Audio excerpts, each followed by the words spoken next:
दोस्तों, क्या आप जानते हैं कि आपकी जिंदगी बदलने के लिए सिर्फ 12 छोटे लक्षण काफी हैं? अगर ये 12 लक्षण आपके अंदर पहले से हैं, तो यकीन मानिए आप बेहद बुद्धिमान हैं और कोई आपको बेवकूफ नहीं बना सकता।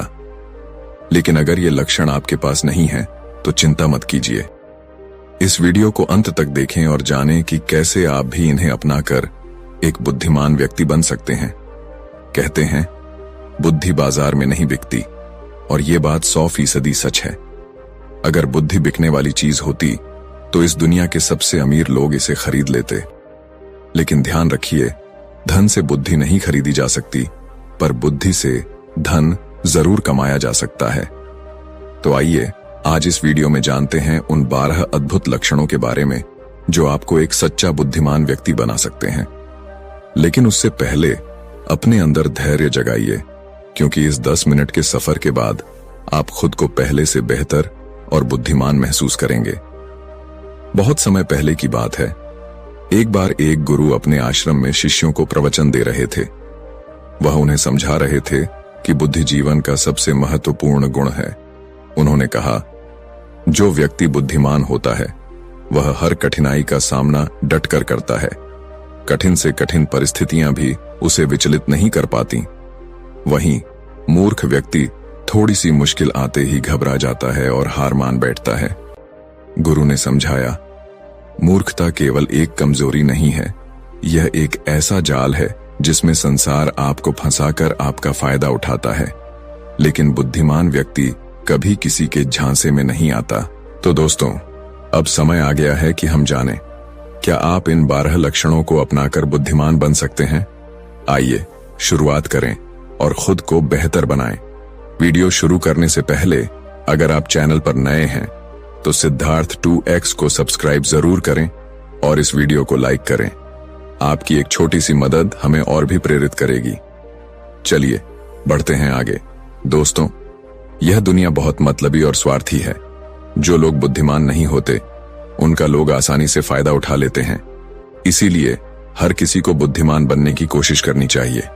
अगर आप धोखे, झूठे प्रेम या दूसरों के हाथों इस्तेमाल होने से बचना चाहते हैं, तो बुद्धिमानी ही आपका सबसे बड़ा हथियार है। अगर आप मूर्ख बने रहे, तो यह दुनिया आपको कभी आगे बढ़ने नहीं देगी। जो मनुष्य सुंदर तो है, लेकिन बुद्धिहीन है, उसकी सुंदरता व्यर्थ है।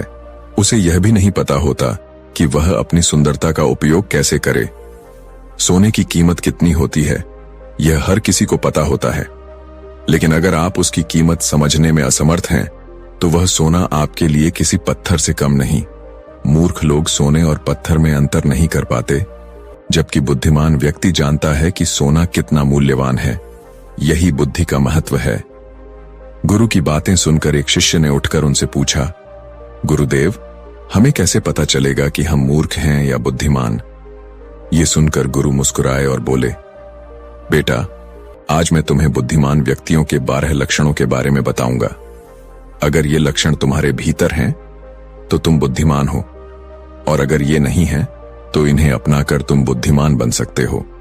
इसके बाद गुरु ने पहले लक्षण के बारे में बताया, बुद्धिमान व्यक्ति हमेशा कुछ नया सीखते रहते हैं। कोई भी व्यक्ति अपनी मां के गर्भ से सब कुछ सीख कर नहीं आता। उसे इस संसार में जन्म लेने के बाद ही ज्ञान अर्जित करना पड़ता है।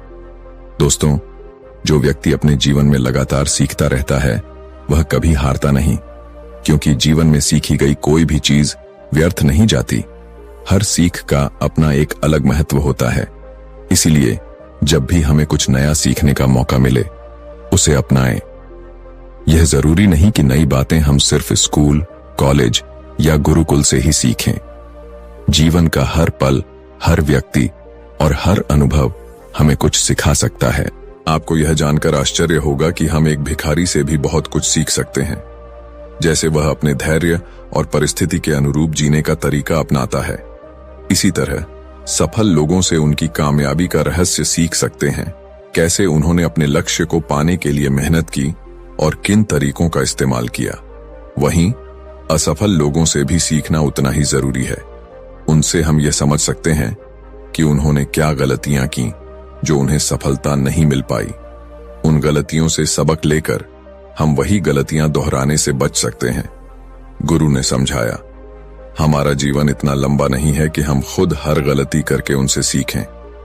इसीलिए दूसरों की गलतियों से सीखना एक बुद्धिमान व्यक्ति की निशानी है। इसके बाद गुरु ने दूसरा लक्षण बताया। बुद्धिमान व्यक्ति समय का सही उपयोग करना जानते हैं। जिसने समय को साध लिया, जिसने अपने जीवन को समय के अनुसार ढाल लिया, उसने अपने जीवन में विजय प्राप्त कर ली। गुरु ने आगे कहा, समय सबसे कीमती संपत्ति है। जो इसे बर्बाद करता है वह अपने जीवन के साथ अन्याय करता है। अगर कोई व्यक्ति सही तरीके से जीने का मंत्र समझ ले तो वह जान जाता है कि समय एक अमूल्य संपत्ति है। समय की अहमियत हमें जीवन में सफलता की ओर बढ़ने का मार्ग दिखाती है।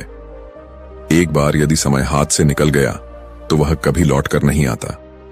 इस संसार में समय से अधिक मूल्यवान न तो धन है और न ही शक्ति, क्योंकि जब समय साथ नहीं देता तो ये सब चीजें किसी काम की नहीं रहती। हर किसी को जीवन में समान समय मिलता है, लेकिन हर व्यक्ति इसका सही उपयोग नहीं कर पाता। समय हमारे जीवन का सबसे महत्वपूर्ण हिस्सा है और इसके बिना जीवन की कल्पना करना भी असंभव है। यदि समय ठहर जाए तो पूरी प्रकृति की गति थम जाएगी। बुद्धिमान लोग अलग अलग काम नहीं करते, बल्कि वे वही काम अलग तरीके से करते हैं। वे अपने समय के हर क्षण का उपयोग महत्वपूर्ण कार्यों में करते हैं। दुनिया में असफलता का मुख्य कारण यह है कि लोग सही समय पर सही काम नहीं करते। अगर आप अपने जीवन में कुछ बनना चाहते हैं तो सबसे पहले अपना लक्ष्य तय करें और समय का सही इस्तेमाल करते हुए उस पर काम करें। समय का महत्व हर जीव जंतु और मनुष्य के लिए समान है। यह एकमात्र ऐसी चीज है जिसे यदि खो दिया जाए तो इसे किसी भी कीमत पर वापस नहीं पाया जा सकता। इसलिए सभी को समय की कीमत समझनी चाहिए और इसका सदुपयोग करना चाहिए। यह सच है कि समय सफलता की कुंजी है, लेकिन हमारी सफलता इस पर निर्भर करती है कि हम अपने समय का उपयोग किस प्रकार कर रहे हैं।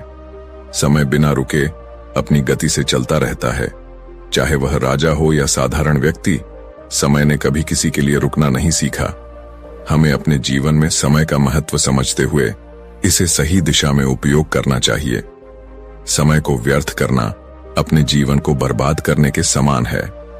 फिर गुरु तीसरा लक्षण बताते हुए कहते हैं कि बुद्धिमान लोग अकेले रहना पसंद करते हैं, क्योंकि उन्हें यह समझ होती है कि अकेले रहना मूर्ख और नकारात्मक लोगों के बीच रहने से कहीं बेहतर है।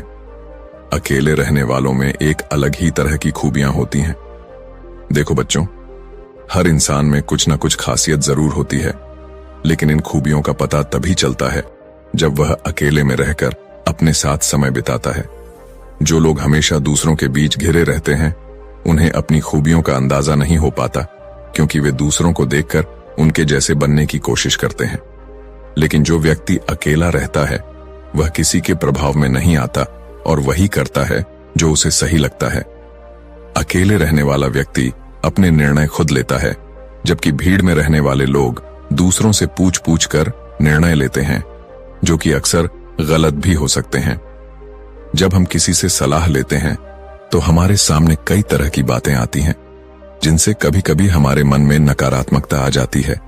जैसे, इस व्यक्ति में तो यह खूबी है, मेरे अंदर क्यों नहीं है, या इसने यह काम कर लिया, मैं क्यों नहीं कर पाया। और यही सोच हमारे मन को दुखी कर देती है। इसके विपरीत जो व्यक्ति अकेला रहता है वह अपने निर्णयों से संतुष्ट रहता है, क्योंकि उसे यह बताने वाला कोई नहीं होता कि उसे क्या करना चाहिए या नहीं करना चाहिए। अकेले रहने वाला व्यक्ति अपने बारे में अच्छी तरह जान पाता है और अपने काम को पूरी लगन और मन से करता है, क्योंकि उसे भटकाने वाला उसके आसपास कोई नहीं होता। ऐसे व्यक्ति किसी भी काम के लिए दूसरों पर निर्भर नहीं रहते। वे अपने काम स्वयं करते हैं, जिससे उनके सभी काम समय पर पूरे हो जाते हैं। उन्हें यह भली भांति समझ होती है कि यह दुनिया स्वार्थी है। अगर आप किसी से मदद मांगते हैं तो वह व्यक्ति उस मदद को हर समय गिनाता रहेगा। इसलिए बुद्धिमान व्यक्ति किसी का एहसान लेने से बचते हैं। फिर गुरु चौथा लक्षण बताते हुए कहते हैं कि बुद्धिमान लोग हमेशा कम बोलते हैं। कम बोलने का मतलब यह नहीं है कि आप बिल्कुल न बोलें। इसका अर्थ यह है कि केवल उतना ही बोला जाए जितना जरूरी हो। बुद्धिमान व्यक्ति अधिक सुनते हैं और कम बोलते हैं। वे हमेशा अपनी बातों को सोच समझकर और संतुलित तरीके से रखते हैं। गुरु चौथे लक्षण को विस्तार से समझाते हुए कहते हैं कि बुद्धिमान लोग केवल उतना ही बोलते हैं जितना आवश्यक होता है। वे चुपचाप बैठकर सामने वाले की बातों को ध्यान से सुनते हैं और फिर सोच समझकर उसका उत्तर देते हैं। जब हम किसी भी बात को ध्यान से सुनते हैं तो उससे हमें काफी कुछ नया सीखने को मिलता है। इसके विपरीत मूर्ख लोग बिना सोचे समझे लगातार बोलते रहते हैं। वे दूसरों की बातों को सुनने के बजाय अपनी ही बातें सुनाने में ज्यादा विश्वास रखते हैं। इसका परिणाम यह होता है कि उन्हें सामने वाले से कुछ भी नया जानने या समझने का अवसर नहीं मिल पाता। कम बोलने वाला व्यक्ति कभी भी बहस में नहीं उलझता। अगर उसे किसी बात पर बहस की स्थिति लगती है तो वह वहां से चुपचाप निकल जाता है। वहीं मूर्ख व्यक्ति बहस को बढ़ाता रहता है और अक्सर बहस में ऐसा कुछ बोल जाता है जो उसे नहीं बोलना चाहिए था। यही बातें बाद में उसके लिए मुसीबत का कारण बन जाती हैं। बुद्धिमान लोग अपनी बात को कम शब्दों में पूरी करते हैं। उनका यही गुण दूसरों को उनकी बात ध्यान से सुनने के लिए प्रेरित करता है। वहीं मूर्ख व्यक्ति एक ही बात को बार बार दोहराता है, जिससे लोग उसकी बातों में रुचि नहीं लेते और उसे अनसुना कर देते हैं। गुरु बताते हैं कि शब्द एक शक्तिशाली हथियार हैं, जिनसे हम लोगों का दिल जीत सकते हैं। शब्दों का सही तरीके से उपयोग करने की कला बुद्धिमान व्यक्तियों में होती है। इसके बाद गुरु पांचवा लक्षण समझाते हैं। वह कहते हैं कि बुद्धिमान लोग अपने मन की बात, अपनी कमजोरियां या अपने परिवार की बातें किसी से साझा नहीं करते। वे जानते हैं कि आज जो हमारा मित्र है वह कल हमारा शत्रु भी बन सकता है, इसलिए वे अपनी निजी बातें गुप्त रखते हैं। इसके विपरीत मूर्ख लोग अपने मन की बात, अपने घर परिवार की गोपनीय बातें और यहां तक कि अपनी कमजोरियां भी दूसरों को बता देते हैं, चाहे वह उनके मित्र हों, पड़ोसी हों या रिश्तेदार। जब बुरा समय आता है और वे धोखे का शिकार हो जाते हैं तो वे दूसरों को दोष देते रहते हैं, जबकि असल में उन्होंने खुद ही दूसरों को मौका दिया होता है। गुरु छठे लक्षण की व्याख्या करते हुए बताते हैं कि बुद्धिमान व्यक्ति कभी भी अपनी कमजोरियों को दूसरों के सामने प्रकट नहीं करते हैं। वे जानते हैं कि यह संसार स्वार्थ से भरा हुआ है। लोग दूसरों की कमजोरियों का फायदा उठाने में देर नहीं लगाते। यहाँ बहुत कम लोग ऐसे होते हैं जो किसी की कमजोरी या मजबूरी को जानकर उसका लाभ नहीं उठाते। बुद्धिमान व्यक्ति इसीलिए अपनी कमजोरियों को छिपाकर रखते हैं ताकि कोई उनका गलत उपयोग न कर सके। वहीं मूर्ख लोग अपनी बातें, कमजोरियां और निजी समस्याएं दूसरों को बता देते हैं और फिर धोखे का शिकार हो जाते हैं। इसके बाद गुरु छठा लक्षण बताते हैं। वह कहते हैं कि बुद्धिमान व्यक्ति अपने जीवन में एक ही लक्ष्य निर्धारित करते हैं और निरंतर उसी पर काम करते रहते हैं। वहीं मूर्ख लोग एक ही समय में कई लक्ष्य बना लेते हैं जो उनके लिए मुश्किलें खड़ी करता है। गुरु समझाते हैं कि जिस प्रकार हम एक साथ कई वस्त्र नहीं पहन सकते, उसी प्रकार हम एक समय में कई कार्य नहीं कर सकते। बुद्धिमान व्यक्ति इस बात को भली भांति समझते हैं और एक समय में एक ही कार्य पर अपना पूरा ध्यान केंद्रित करते हैं। वे अपनी ऊर्जा और समय को विभिन्न कार्यों में व्यर्थ नहीं करते। यही कारण है कि वे अपने लक्ष्य को जल्दी प्राप्त कर लेते हैं। दूसरी ओर मूर्ख लोग कई लक्ष्य बना लेते हैं और हर लक्ष्य को पूरा करने के लिए अपने समय को विभाजित कर देते हैं। इसका परिणाम यह होता है कि उनका कोई भी कार्य पूरा नहीं हो पाता। जब हम कई कामों में खुद को बांट लेते हैं तो हमारा ध्यान बंट जाता है और हर काम अधूरा रह जाता है। गुरु कहते हैं कि एक लक्ष्य पर ध्यान केंद्रित करने से हमारा समय और ऊर्जा पूरी तरह उसी कार्य में लगती है। इस तरह हम अपने कार्य को पूर्ण करने में सफल होते हैं। इसके बाद गुरु सातवां लक्षण समझाते हैं। वह कहते हैं कि बुद्धिमान व्यक्ति अपनी तुलना कभी किसी और से नहीं करते। जो लोग अपनी तुलना दूसरों से करते हैं वे हमेशा दुखी रहते हैं। इस संसार में सभी लोग अलग अलग हैं। हर व्यक्ति में अलग अलग प्रकार की प्रतिभाएं और क्षमताएं होती हैं। गुरु समझाते हैं कि एक आम का पेड़ सभी प्रकार के फल नहीं दे सकता। उसी प्रकार एक मनुष्य में सभी प्रकार के गुण मौजूद नहीं हो सकते। हर व्यक्ति अपनी अलग विशेषताओं और गुणों के अनुसार ही सफल होता है। लेकिन मूर्ख लोग अपनी तुलना दूसरों से करते रहते हैं। वे सोचते हैं, उसके पास इतना बड़ा घर है, मेरे पास क्यों नहीं है, या वह इतना सफल क्यों है और मैं क्यों नहीं। ऐसी सोच के कारण वे हमेशा दुखी रहते हैं। गुरु 7वें लक्षण की व्याख्या करते हुए कहते हैं कि जो लोग अपनी तुलना दूसरों से करते रहते हैं वे हमेशा दुख और निराशा का सामना करते हैं। वह सोचते हैं, उसने यह कर लिया, मैं क्यों नहीं कर पा रहा। उसने व्यापार में इतनी सफलता हासिल कर ली, लेकिन जब मैं व्यापार करता हूं तो मुझे हमेशा नुकसान ही होता है। ऐसी नकारात्मक सोच न केवल व्यक्ति की ऊर्जा खत्म कर देती है, बल्कि उसकी सफलता की संभावनाओं को भी समाप्त कर देती है।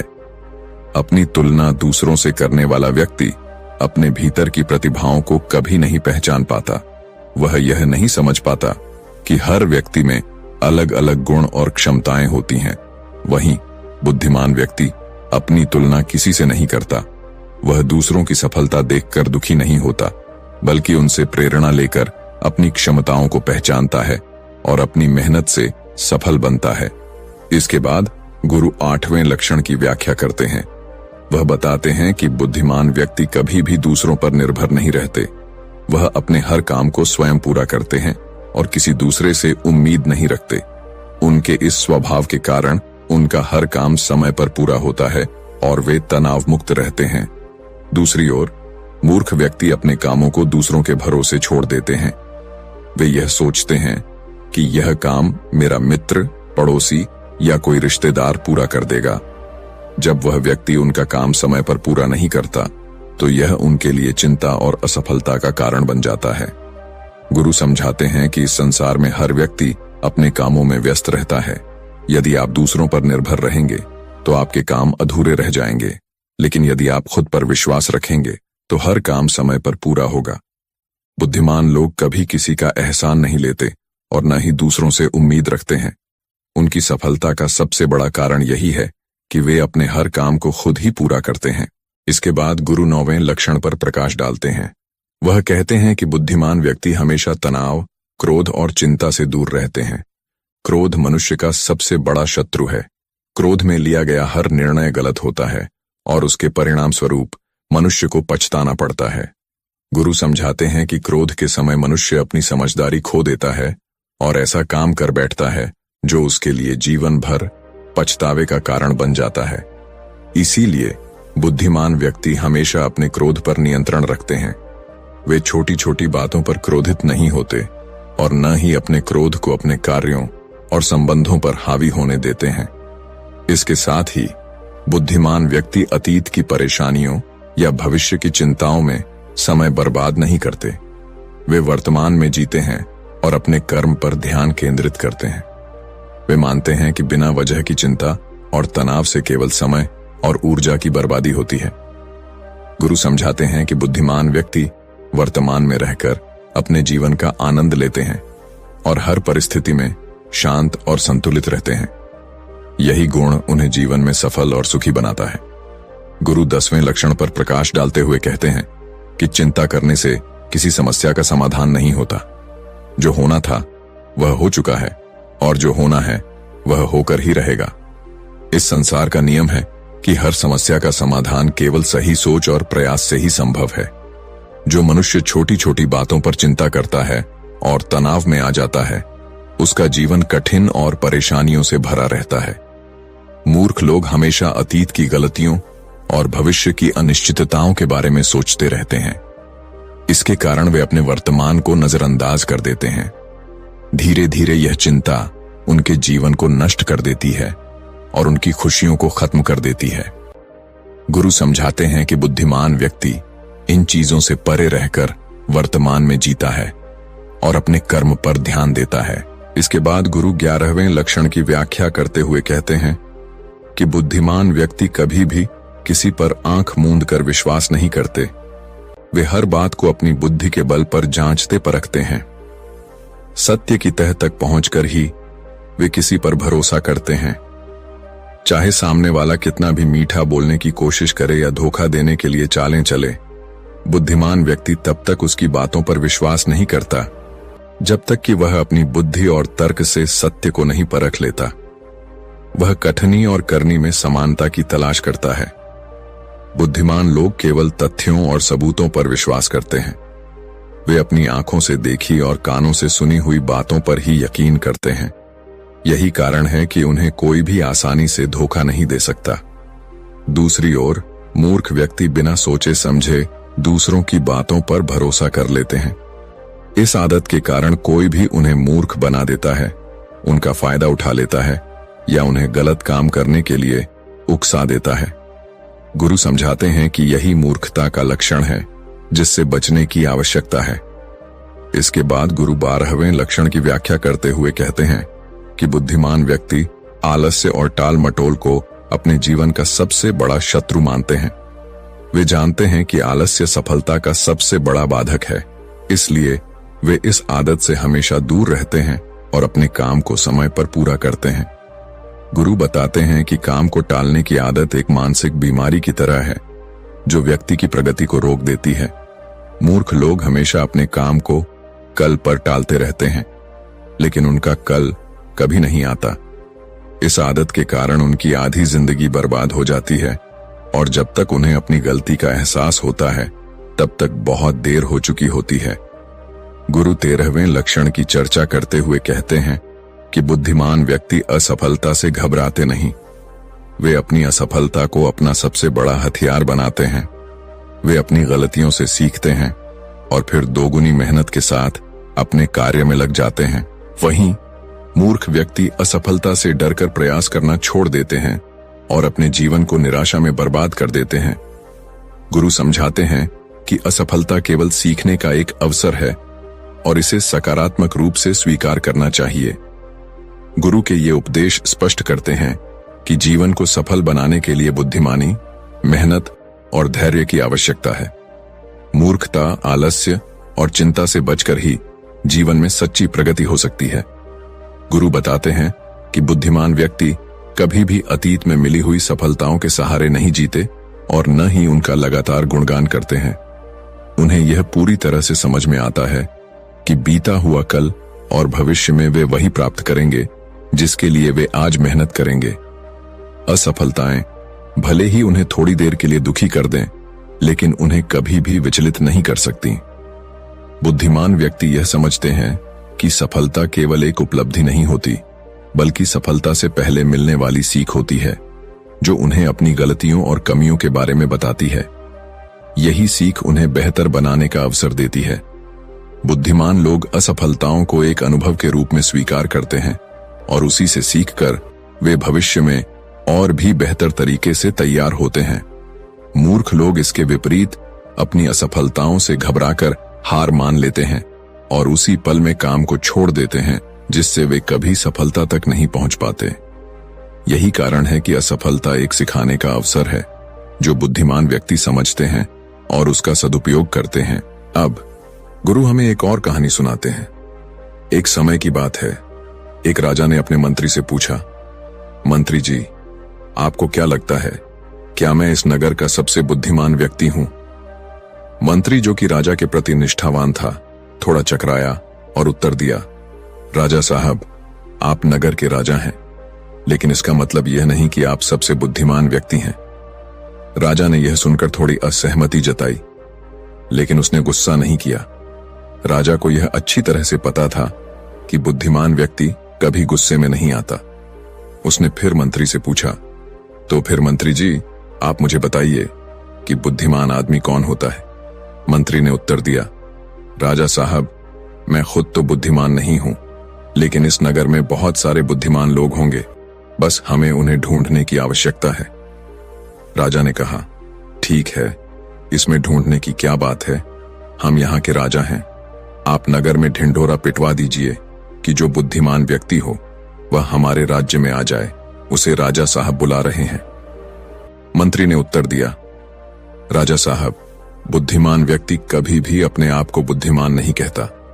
अगर हम ढिंढोरा पिटवाएंगे तो हमारे महल में मूर्खों का आना निश्चित है, क्योंकि मूर्ख लोग ही खुद को बुद्धिमान कहने की कोशिश करते हैं।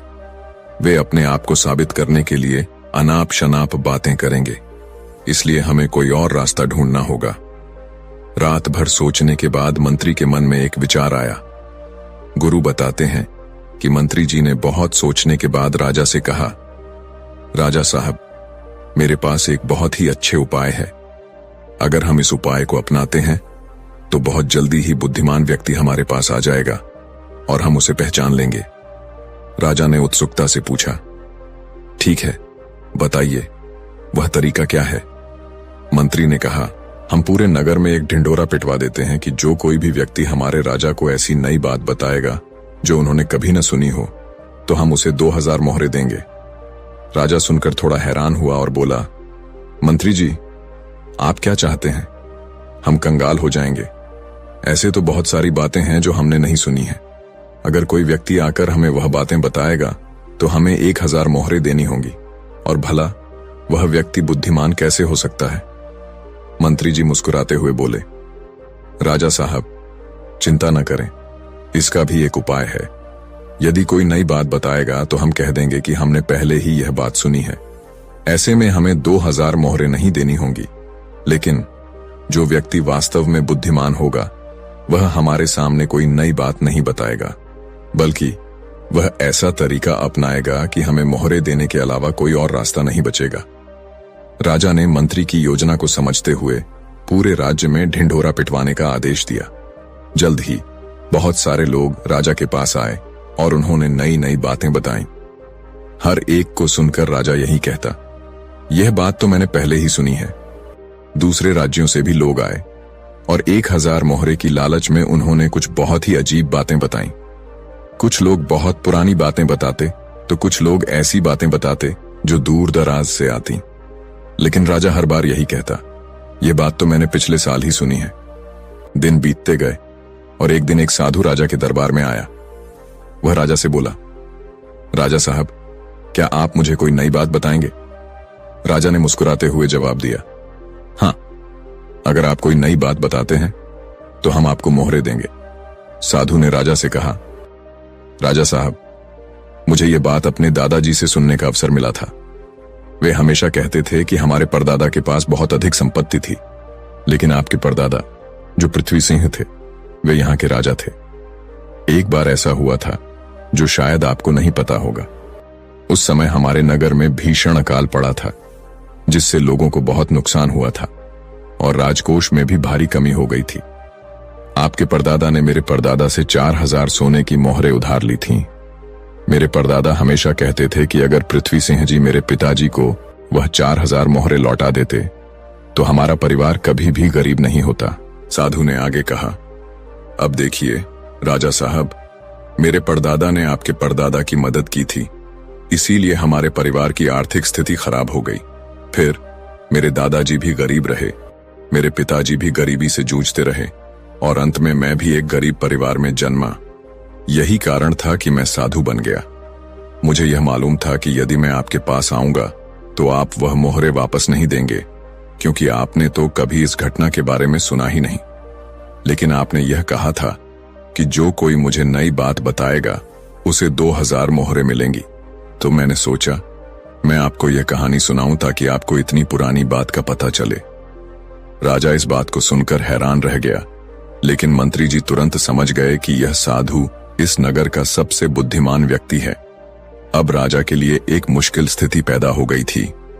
यदि राजा यह कह देता कि यह बात मैंने नहीं सुनी, तो राजा को शर्त के अनुसार 2000 मोहरे उस साधु को देनी पड़ती, और अगर राजा यह कह देता कि यह बात मैंने पहले से सुनी थी, तो फिर उसे 4000 मोहरे लौटानी पड़ती।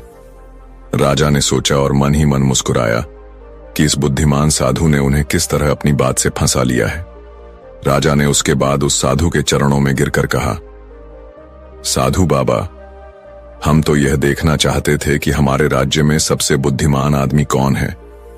मेरे और मंत्री जी के बीच एक शर्त थी कि अगर हमारे राज्य में कोई मुझसे ज्यादा बुद्धिमान होगा तो हम उसे पकड़ लेंगे, और देखिए हम आपको पकड़ चुके हैं। साधु ने इसे सुनकर समझ लिया कि राजा ने यह सब केवल खेल खेल में किया था। वह बोले, राजा साहब, मैं तो सिर्फ इस होड़ को खत्म करना चाहता था। जब मुझे पता चला कि आप मोहरे बांट रहे हैं तो पूरे नगर में एक अजीब सी भागदौड़ मच गई। लोग अपना काम छोड़कर इस काम में लग गए। अब सोचिए, अगर वे अपने काम को छोड़कर सिर्फ इस काम में लगे रहे तो हमारे राज्य का क्या हाल होगा। मैं तो बस यही चाहता था कि यह होड़ खत्म हो जाए, इसीलिए मैंने यह तरीका अपनाया। राजा ने फिर पूछा, साधु बाबा, लेकिन एक बुद्धिमान आदमी का होना कैसा होता है? कौन से गुण होते हैं जो उसे बुद्धिमान बनाते हैं? साधु ने मुस्कुराते हुए जवाब दिया, राजा साहब, वैसे तो बुद्धिमान आदमी को पहचानना कठिन होता है, क्योंकि बुद्धिमान और मूर्ख व्यक्ति अक्सर एक जैसे दिखते हैं, लेकिन उनके बीच बड़ा अंतर होता है। आज मैं आपको कुछ गुण बताता हूं जिससे आप यह पहचान सकते हैं कि कौन बुद्धिमान है, और अगर आप में ये गुण हैं तो आप भी बुद्धिमान हैं। यदि नहीं है तो इन्हें पहचान कर आप बुद्धिमान बन सकते हैं। साधु बाबा ने अपनी बात जारी रखते हुए कहा, बुद्धिमान आदमी का पहला गुण है कि वह हर काम को समय के अनुसार करता है। वह फालतू समय को भी सदुपयोग में लेता है और सबसे महत्वपूर्ण कामों को पहले करता है। बुद्धिमान लोग हमेशा समय को धन से अधिक महत्व देते हैं, क्योंकि वे इस बात को अच्छे से समझते हैं कि इस दुनिया में समय ही वह चीज है जिसे हम बढ़ा नहीं सकते। इसलिए वे अपने कामों की सूची बनाते हैं और उन्हें समय पर पूरा करने की कोशिश करते हैं। दूसरा गुण है कि बुद्धिमान व्यक्ति आलसी नहीं होता। वह अपने कामों को टालता नहीं है, क्योंकि वह जानता है कि काम को टालने की आदत इंसान को कभी आगे नहीं बढ़ने देती। आलस्य ही वह सबसे बड़ा शत्रु है जिसे बुद्धिमान लोग कभी अपनी आदतों का हिस्सा नहीं बनने देते। तीसरा गुण यह है कि बुद्धिमान आदमी को किसी से कोई शिकायत नहीं होती। वह समझता है कि इंसान गलतियों का पुतला है और इसीलिए माफ करना सबसे बड़ा गुण है। अगर किसी से गलती हो जाती है तो वह उस पर गुस्सा नहीं करता, बल्कि उसे समझाता है। वह हमेशा माफ करके जीवन में आगे बढ़ता है। साधु बाबा ने अपनी बातें जारी रखते हुए कहा, बुद्धिमान आदमी को यह भी पता होता है कि इंसान से गलतियां होती रहती हैं, लेकिन वह अपनी गलतियों से ही सीखता है।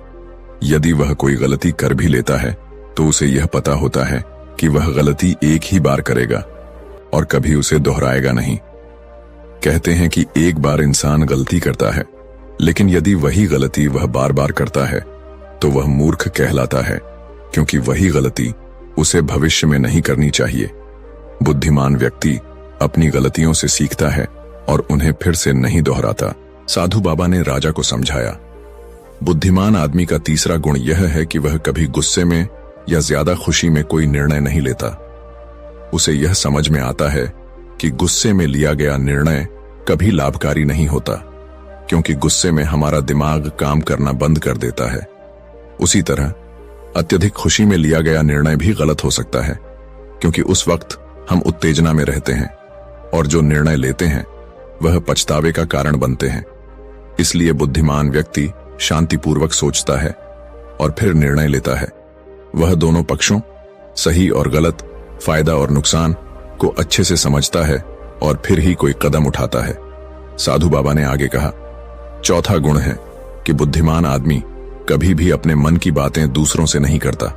वह जानता है कि आज का मित्र कभी शत्रु बन सकता है और इसीलिए वह अपनी निजी बातें, अपनी कमजोरियां और अपनी ताकतें किसी को नहीं बताता।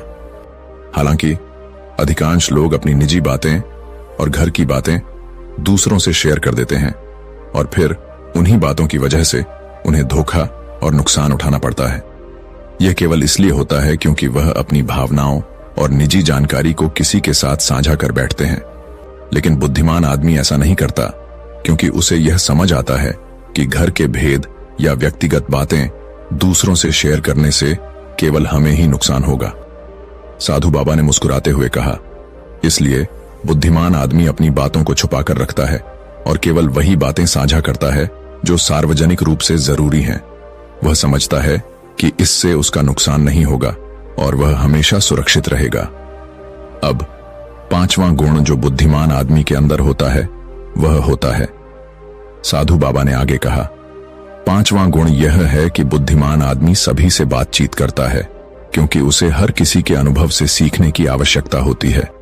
वह समझता है कि किसी भी क्षेत्र का सफल व्यक्ति कुछ ही मिनटों में उन्हें वह बातें बता सकता है जिन्हें सीखने में दूसरों को सालों लग जाते हैं, वह सफलता के साथ साथ असफलताओं से भी सीखता है। क्योंकि जीवन में अगर हम सीखने की कोशिश करते हैं तो हमारी उम्र छोटी पड़ जाती है। जैसे चाणक्य ने भी कहा है, हमें दूसरे लोगों से सीखना चाहिए, उनकी सफलताओं से और उनकी असफलताओं से भी। यही बुद्धिमान आदमी का तरीका होता है, वह हमेशा कुछ नया सीखता रहता है। साधु बाबा ने आगे कहा, छठा गुण यह है कि जब बुद्धिमान आदमी कोई कार्य शुरू करता है तो वह तब तक किसी को नहीं बताता जब तक कार्य पूरा नहीं हो जाता। लेकिन जो बुद्धिहीन लोग होते हैं वह कार्य शुरू करने से पहले ही ढंडोरा पीटने लगते हैं। उन्हें लगता है कि इससे उनकी वाहवाही होगी, और यही उनकी सबसे बड़ी कमी होती है। यदि हम किसी कार्य को शुरू करने से पहले ही उसकी घोषणाएं करने लगते हैं तो बाद में अगर वह कार्य सफल नहीं होता तो हम समाज में असफल माने जाते हैं। और अगर हम अपना कार्य बिना किसी को बताए शुरू करते हैं तो जब कार्य पूरा हो जाता है तब लोग खुद ही हमारी सफलता को पहचानते हैं। वे कहते हैं, देखो यह आदमी कितना शांत है, बिना किसी अहंकार के इतनी बड़ी सफलता हासिल करने के बाद भी उसने कभी किसी से कुछ नहीं कहा। यही लोग हमें समाज में सम्मान और प्रतिष्ठा देते हैं।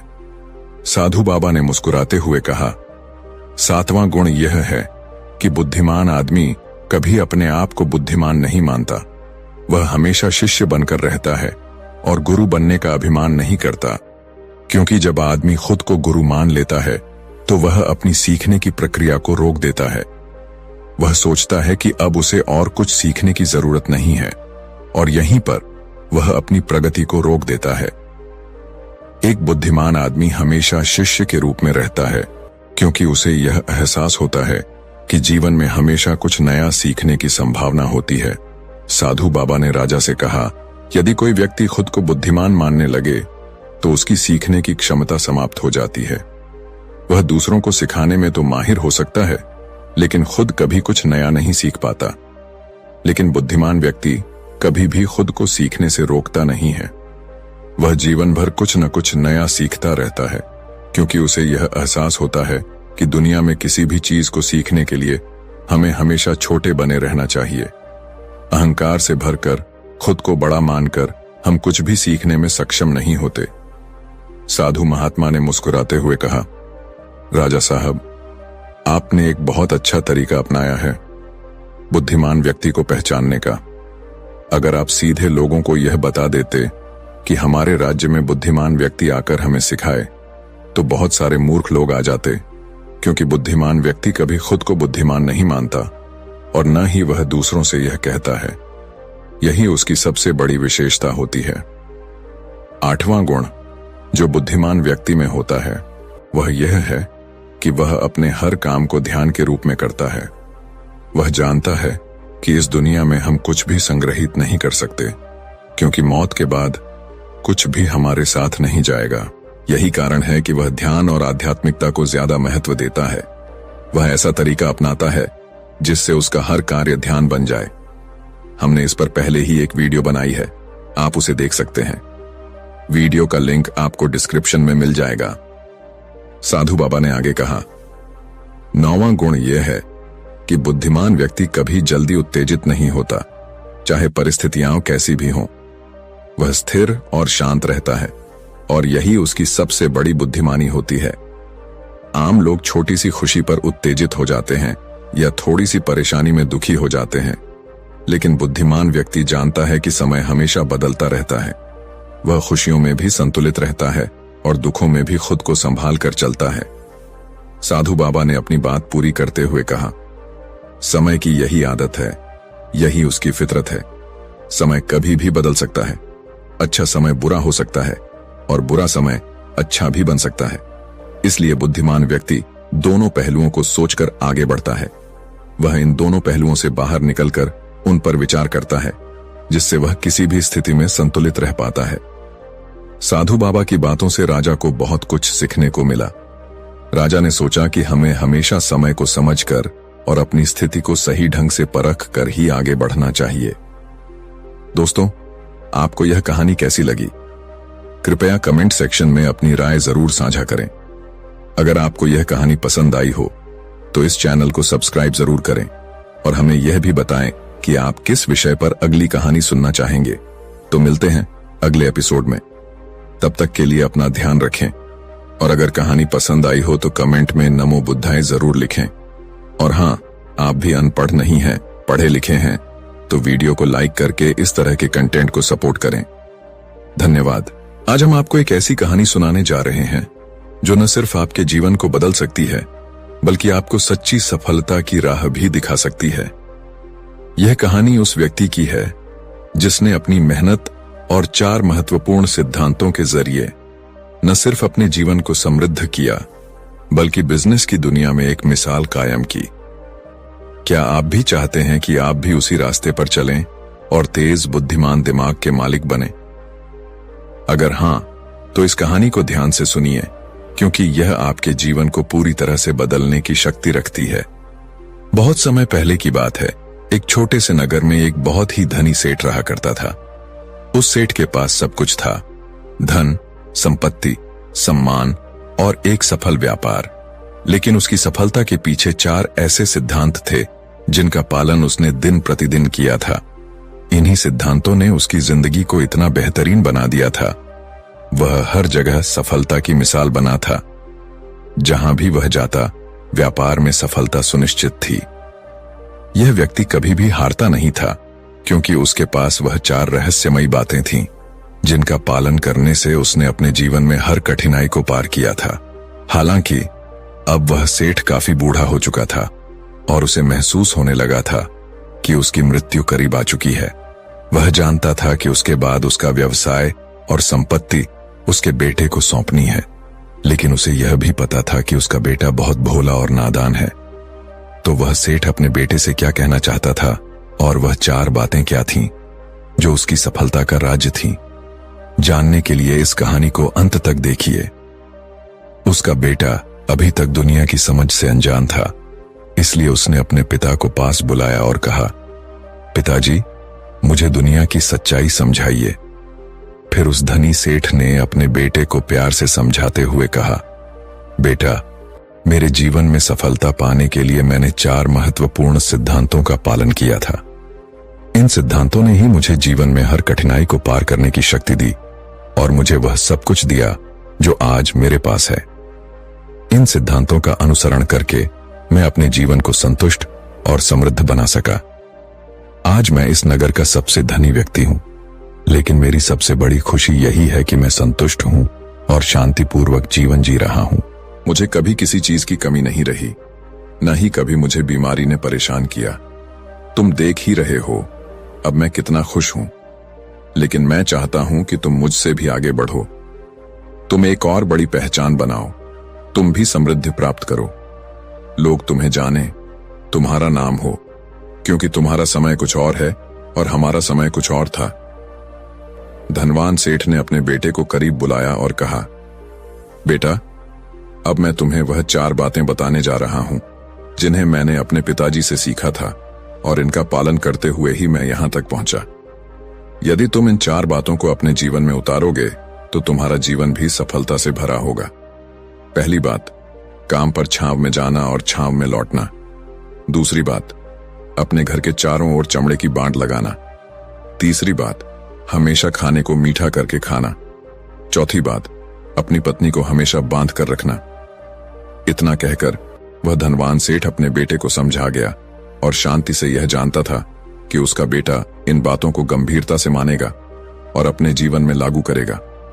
दोस्तों, मुझे उम्मीद है कि आप इस कहानी में खोकर अभी तक वीडियो को लाइक और चैनल को सब्सक्राइब करना नहीं भूले होंगे। कहानी में आगे बढ़ते हुए उस सेठ का बेटा पिता की बातों को अपने जीवन में पूरी तरह से उतारने की सोचने लगा। कुछ महीनों बाद धनवान सेठ का निधन हो गया।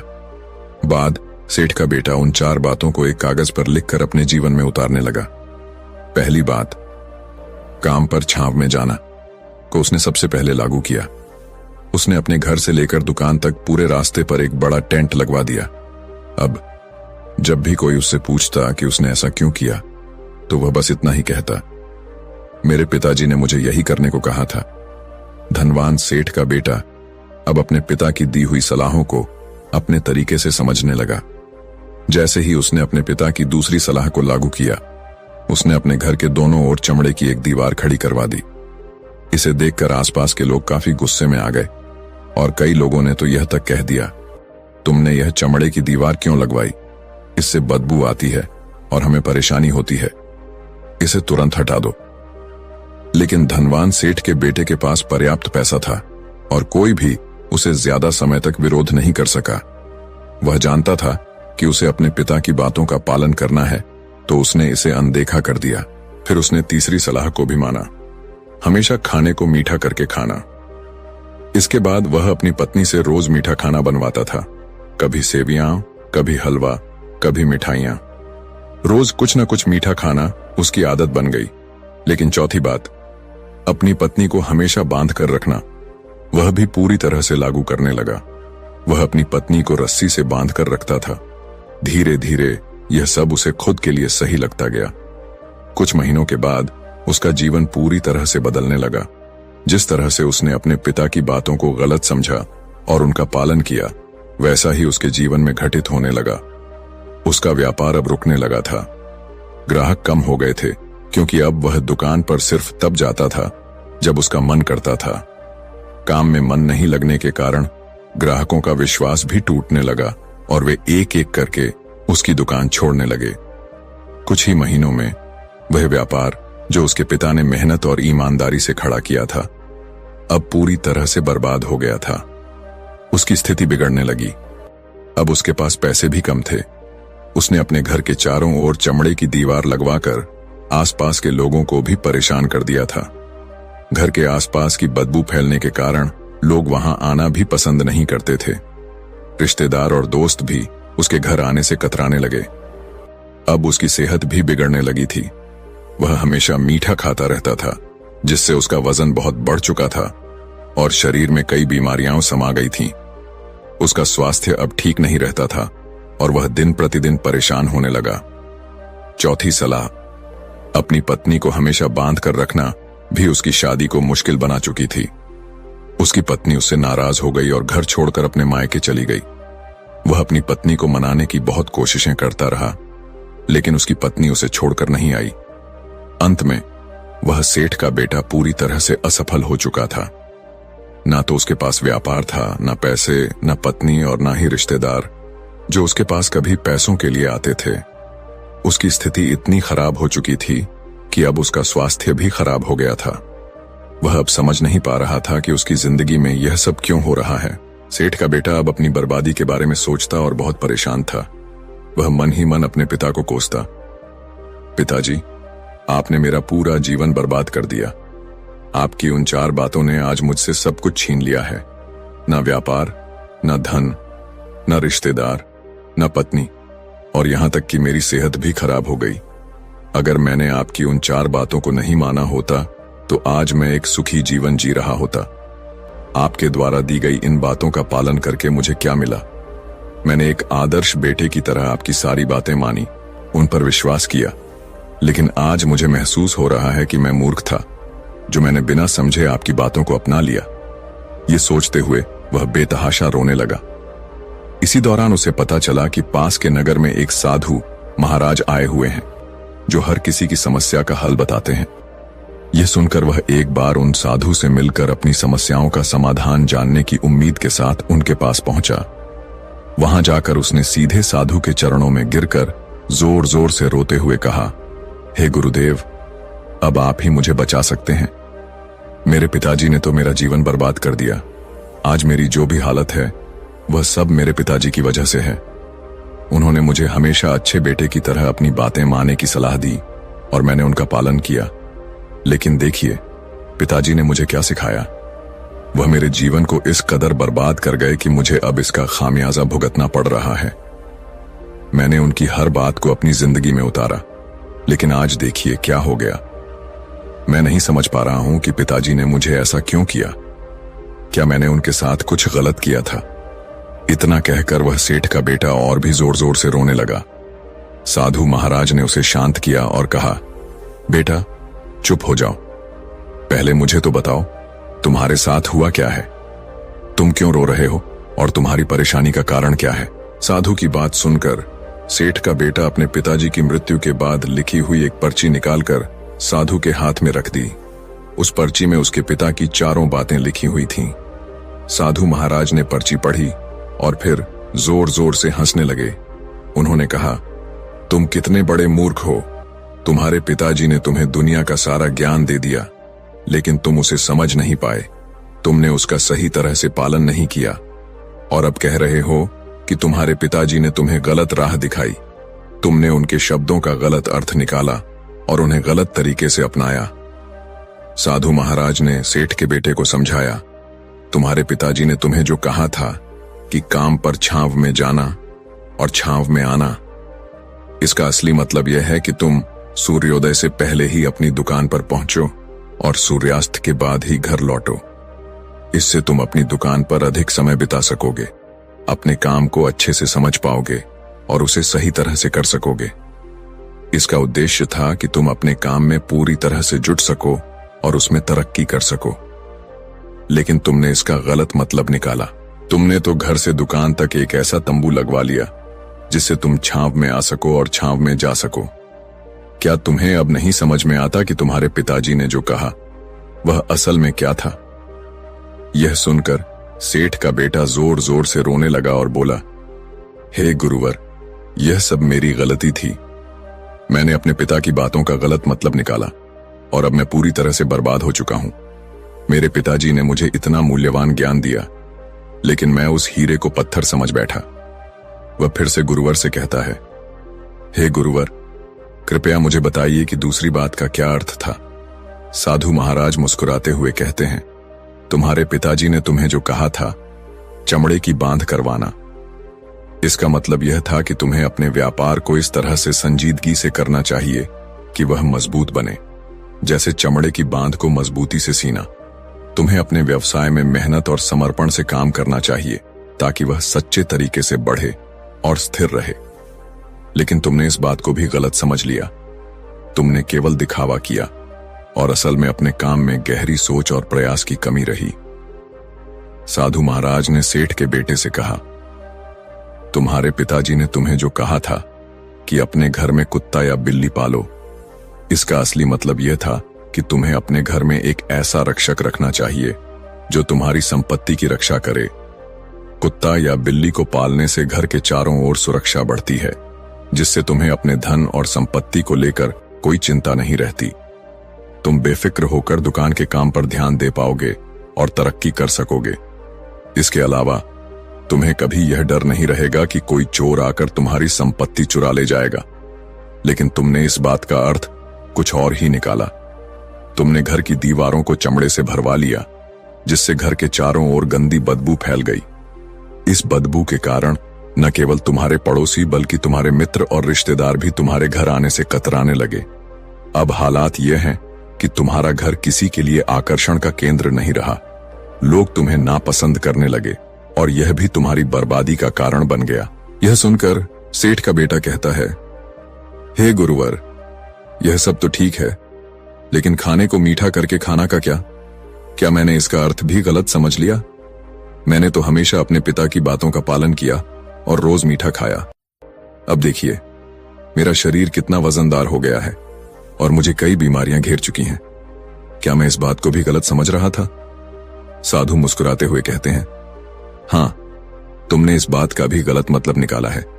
खाने को मीठा करके खाना का वास्तविक अर्थ यह था कि तुम्हें जब बहुत भूख लगे तभी भोजन करना चाहिए, न पहले न बाद में। अगर तुम बिना भूख के भोजन करते हो तो तुम उस भोजन की कदर नहीं कर पाओगे, चाहे वह कितना भी स्वादिष्ट क्यों ना हो। जब किसी को जोर से भूख लगती है तो सूखी रोटी भी उसे अमृत के समान लगती है। वह रोटी उसे प्रेम पूर्वक खाता है, उसका सम्मान करता है और वह उसे मीठा लगता है। लेकिन जब कोई व्यक्ति बिना भूख के खाना खाता है तो वह उसी भोजन को न केवल नापसंद करता है बल्कि वह उसके स्वास्थ्य के लिए हानिकारक भी हो सकता है। साधु महाराज ने आगे कहा, इसीलिए तुम्हारे पिताजी ने यह कहा था कि खाने को मीठा करके खाना, ताकि तुम अपने भोजन की कदर कर सको और तुम्हारा स्वास्थ्य भी अच्छा रहे। जब तुम भूख के समय भोजन करते हो तो वह तुम्हारे शरीर को बल और ऊर्जा देता है और यही तुम्हारे पिताजी का उद्देश्य था। साधु महाराज ने सेठ के बेटे से कहा, तुमने अपने पिता की बातों का एक और गलत मतलब निकाला था। तुम हर रोज मीठा खाने लगे, जिससे तुम्हारा वजन बढ़ने लगा और तुम्हारे शरीर में अनेक बीमारियां घेरने लगीं। यह स्थिति तुम्हें मृत्यु के करीब ले जा रही थी। तुम्हें यह समझना होगा कि जब भी तुम्हें तीव्र भूख लगे, तभी भोजन करना तुम्हारे लिए फायदेमंद होगा। जब भूख न हो तो भोजन करना तुम्हारे शरीर के लिए नुकसानदायक हो सकता है। यही तुम्हारी तीसरी गलती थी, जिसने तुम्हारे जीवन को नष्ट कर दिया। सेठ का बेटा फिर कहता है, गुरुजी, चौथी बात जो मेरे पिता ने कही थी वह तो बहुत स्पष्ट थी। अपनी पत्नी को हमेशा बांध कर रखना, क्या इसका भी कोई और मतलब था? साधु मुस्कुराकर कहते हैं, हाँ बेटा, अपनी पत्नी को बांध कर रखना का अर्थ यह नहीं था कि तुम उसे रस्सी से बांधो और उसे अपने पास रखो।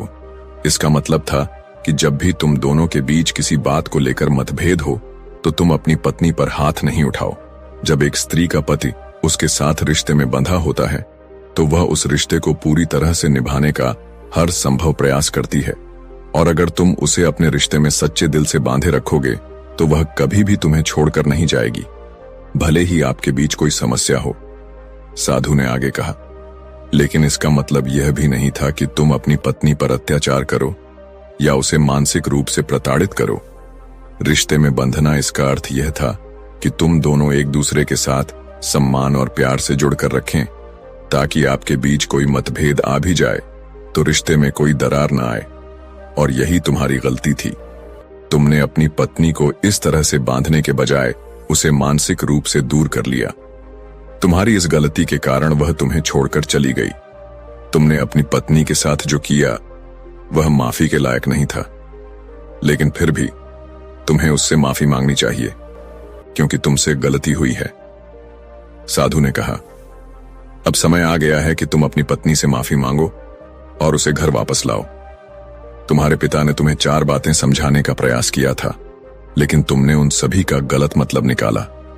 यही कारण था कि तुम पूरी तरह से बर्बाद हो गए, लेकिन तुम अभी भी समय पर हो। यदि तुम इन बातों का सही से पालन करो तो तुम एक बार फिर से वह सब कुछ पा सकते हो जो तुमने खो दिया है। ये सारी बातें जीवन के संकटों का समाधान है। यदि तुम सफल होना चाहते हो तो तुम्हें मेहनत करनी होगी। सूर्य उगने से पहले तुम्हें अपने घर से निकलना होगा और सूर्य ढलने के बाद ही घर वापस लौटना होगा, ताकि कोई तुम्हारी मेहनत से कमाई हुई संपत्ति छीन न सके। तुम्हें अपने रिश्तों को इस प्रकार निभाना होगा कि वे तुम्हारे लिए परेशानी का कारण न बने, और हमेशा अपने स्वास्थ्य का ध्यान रखते हुए जब तुम्हें भूख लगे तभी अच्छे और स्वास्थ्यवर्धक भोजन का सेवन करना होगा, ताकि तुम्हारी हर सांस का मूल्य समझ सको। साधु ने कहा, तुम्हें अपने रिश्तों को हमेशा अच्छे से बांध कर रखना चाहिए। उन्हें खुला मत छोड़ना, क्योंकि वे हाथ से फिसल सकते हैं। इसके साथ ही अपने घर में हमेशा कुत्ता या बिल्ली जरूर पालना, ताकि तुम्हारा धन हमेशा सुरक्षित रहे। इन सभी बातों को अपने जीवन में लागू करने के बाद तुम फिर से वह सब कुछ पा सकते हो जो तुमने खो दिया था। हो सकता है तुम इससे भी अधिक सफलता और समृद्धि प्राप्त कर सको। इससे तुम्हारा जीवन खुशहाल और सुखमय हो सकता है। साधु के शब्दों को सुनकर सेठ का बेटा अब पूरी तरह से समझ चुका था। उसने उन गुरु को प्रणाम किया और घर लौट आया। उसने उन 4 महत्वपूर्ण बातों को अपने जीवन में उतारा और उनका सही तरीके से पालन करना शुरू किया। धीरे धीरे उसकी जिंदगी में सकारात्मक बदलाव आने लगे। वह फिर से अपने व्यापार को खड़ा करने में सफल रहा और अपनी पत्नी को भी वापस घर लाने में सफल हुआ। कुछ ही समय में उसका जीवन फिर से सुखमय और आनंदमय हो गया था। अब हम बात करेंगे उन 4 लक्षणों के बारे में जिन्हें अपनाने से कोई भी व्यक्ति उच्च स्तर का बुद्धिमान बन सकता है। बुद्ध के अनुसार ऐसे व्यक्ति संसार में बहुत दुर्लभ होते हैं, जिनसे विवाह करने वाली स्त्री को अत्यधिक भाग्य मिलता है और जिनसे संतान होती है उनके माता पिता भी धन्य होते हैं। समस्त मित्रगण और परिवार भी उन पर गर्व महसूस करते हैं। जिस कुल में ऐसा व्यक्ति जन्म लेता है वह परिवार अपने सभी पापों से मुक्त हो जाता है और परिवार का उद्धार होता है। यदि आप इनमें से एक भी लक्षण रखते हैं तो आप एक महात्मा हैं और आपके आसपास के सभी लोग उन्नति की ओर बढ़ेंगे। महात्मा विदुर ने इन लक्षणों के बारे में कहा है। वह अपने समय के सबसे बुद्धिमान और प्रामाणिक पुरुष थे, जिनका व्यक्तित्व बहुत ही सम्मानीय था। विदुर जी ने कहा, जो व्यक्ति बुद्धिमान होता है वह सामने वाले के स्वास्थ्य का ख्याल रखता है और झूठ बोलने पर भी वह बिना संकोच उसकी मदद करता है। हालांकि स्वार्थी लोग यह सोचते हैं कि उन्होंने बुद्धिमान व्यक्ति को झूठ बोलकर मूर्ख बना लिया है, लेकिन यह सच्चाई नहीं है। साधु ने इसके बाद आगे बताया, महात्मा विदुर के अनुसार वह व्यक्ति जो दूसरों की मदद करता है और बिना स्वार्थ के जीवन जीता है, वही असली बुद्धिमान होता है। इस तरह के व्यक्ति का हर कोई सम्मान करता है और उनके साथ रहने से जीवन में सच्ची समृद्धि और शांति आती है। महात्मा लोग दूसरों के मन की गहराई को जानते हैं। वे यह समझते हैं कि किसी के मन में उनके प्रति द्वेष की भावना भी हो सकती है, फिर भी वे बिना संकोच किए उन पर उपकार करते हैं। वे स्वार्थी लोगों की प्रशंसा या झूठी बातों से प्रसन्न नहीं होते, बल्कि उनकी मूर्खता को नादानी समझकर उन पर उपकार करते हैं। भगवान श्री राम का उदाहरण देते हुए साधु ने कहा, श्री राम ने अपने पुत्र के प्रति अपनी मातृभक्ति को समझा था और फिर भी वह राज्य के लिए अपनी माता के स्वार्थ का विरोध कर सकते थे, लेकिन उन्होंने अपनी महानता दिखाई और राज्य का त्याग कर दिया। अब हम दूसरे लक्षण की ओर बढ़ते हैं। यह है दूसरों के पापों को जानकर भी उनकी निंदा न करना। महात्मा विदुर कहते हैं, जो व्यक्ति दूसरों के पापों को जानकर भी उनकी निंदा नहीं करता, वह सबसे बड़ा ज्ञानी है। वह किसी के द्वारा किए गए गलत कामों का आलोचनात्मक रूप से उल्लेख नहीं करता और न ही दूसरों के गुप्त रहस्यों को उजागर करता है। ज्ञानी जन कभी भी दूसरों के अतीत के आधार पर उनके वर्तमान को आंकते नहीं हैं। यदि कोई व्यक्ति अपने पापों के लिए शर्मिंदा है या प्रायश्चित कर रहा है, तो उसके पापों को उजागर करना या उसे अपमानित करना ज्ञानी लोगों का लक्षण नहीं है।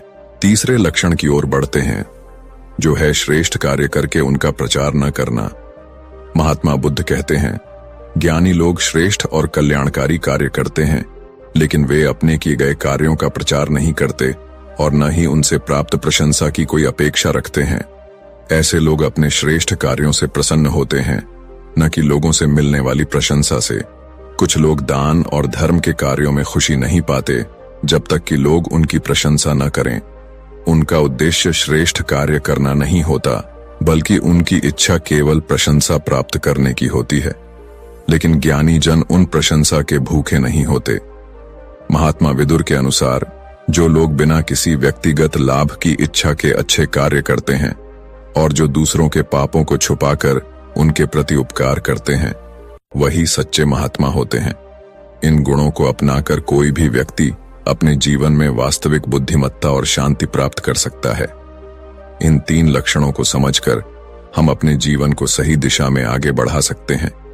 इन्हें अपनाने से हम न केवल अपने लिए बल्कि अपने आसपास के लोगों के लिए भी एक सकारात्मक वातावरण बना सकते हैं। महात्मा लोग हमेशा संसार के कल्याण की कामना करते हैं। उनका जीवन केवल खुद के लिए नहीं, बल्कि सभी के भले के लिए समर्पित होता है।